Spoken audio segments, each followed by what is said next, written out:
Hello everybody, welcome to mystic world 1111। मेरा नाम राबिया सलीम है और ये आप लोगों की क्विक एनर्जी अपडेट है। हम देखेंगे आपके पर्सन की करंट फीलिंग्स, थॉट्स आपके लिए क्या हैं।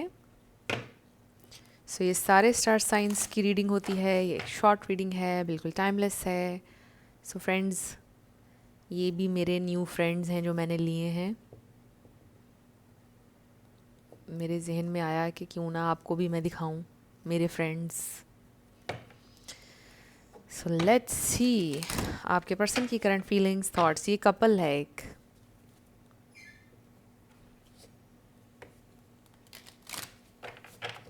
लेट्स सी आपके पर्सन की करंट फीलिंग्स, थॉट्स। हमारे पास 9 ऑफ कप्स है, 2 ऑफ सोर्ड्स है, ace of swords and then 3 of swords. Okay, couple को थोड़ा साइड पे करना पड़ेगा। आई डोंट नो, ये मैं इसको पीछे ही कर देती हूँ क्योंकि हमारे कार्ड्स डिस्टर्ब हो रहे हैं। बट मैंने आपको दिखा दिया है, आप लोगों को दिखाना चाहती थी ये। Okay, so we have the chariot, heart broken. Oh my god, ये सिंबॉलिक हो सकता है क्योंकि मैंने आपको एक कपल दिखाया है और यहाँ पे थर्ड पार्टी सिचुएशन है। आप कह रहे हो कि नहीं, ये इंसान ने मुझे चीट किया है, ये तो मेरा पार्टनर हो ही नहीं सकता है क्योंकि हमारे दरमियान तो तीसरा इंसान आ गया। शायद इसीलिए मैंने उसको पीछे कर दिया। Oh oh yes, maybe you are waiting for new love now. Maybe आपको अब किसी ऐसे इंसान की तलाश है जो सिर्फ आपका हो, बिकॉज ये सिचुएशन ने आपको बहुत हर्ट किया है। I definitely feel you are looking for new love.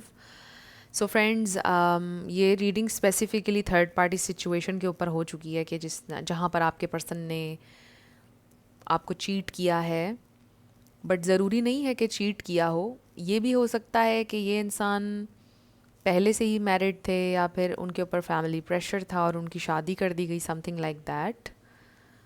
But obviously अब आप ये कह रहे हो कि अब आपको लाइफ में आगे बढ़ना है, आपको अब लाइफ में मूव ऑन करना है and you are looking for a new connection. So अगर हम ये इंसान की बात करें जिन्होंने आपको चीट किया या हर्ट किया है, ये इंसान खुद भी हार्ट ब्रोकन है। और आप देखिए कि हमें इन कार्ड्स में हैप्पीनेस नज़र नहीं आ रही है। उनको ये रियलाइज़ हुआ है कि उनसे गलत डिसीजन हुआ है, उन्होंने गलत किया है अपने साथ भी और आपके साथ भी।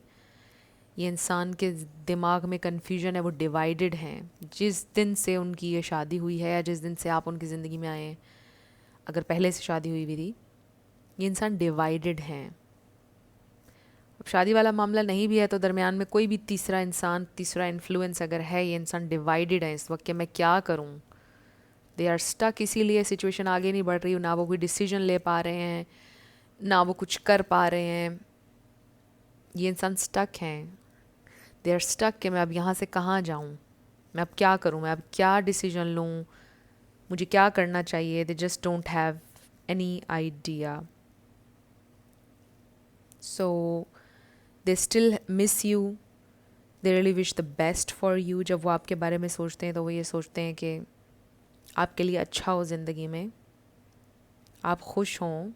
एंड यू नो व्हाट, कभी कभार वो ये सोचते हैं कि आपको ज़िंदगी में न्यू लव मिले। कभी कभार वो सोचते हैं कि आपको आपका पास मिल जाए, आपको कोई ऐसा इंसान मिल जाए जो आपसे बहुत मोहब्बत करे। You deserve the best. और उन्होंने आपको हर्ट किया। समटाइम्स वो ये सोचते हैं कि वो आपको डिज़र्व नहीं करते हैं। That's how they feel. So ये इंसान बहुत ज़्यादा ब्रोकन भी हैं, बहुत सी रियलाइजेशंस उनको हो रही हैं। उनको लगता है कि उन्होंने बड़ा गलत डिसीजन लिया है, उनको वेट करना चाहिए था, उनको फाइट करना चाहिए था, वट एवर कुछ उनको करना चाहिए था। जो हो गया है वो ठीक नहीं हुआ है, उनको ये रियलाइजेशन हो रही है। जो हो गया है वो ठीक नहीं हुआ है, बार बार वो यही सोचते रहते हैं। और वो ये सोच रहे हैं कि क्या वो लाइफ टाइम के लिए इस डिसीजन में स्टक हैं, अब क्या होगा उनका। जैसे एक बंद गली में इंसान को महसूस होता है ना कि मैं बंद गली में हूँ और अब बस हर तरफ डार्कनेस है, इस तरह से फीलिंग, और ऐसे लग रहा है जैसे दीवारें प्रेस कर रही हैं उनके ऊपर। सो फ्रेंड्स, ये थी आप लोगों की क्विक एनर्जी अपडेट। कुछ भी आपके लिए हेल्पफुल रहा मुझे बताइएगा कमेंट सेक्शन में। मैं मिलूँगी आपसे नेक्स्ट वीडियो में। Love you lots, bye bye.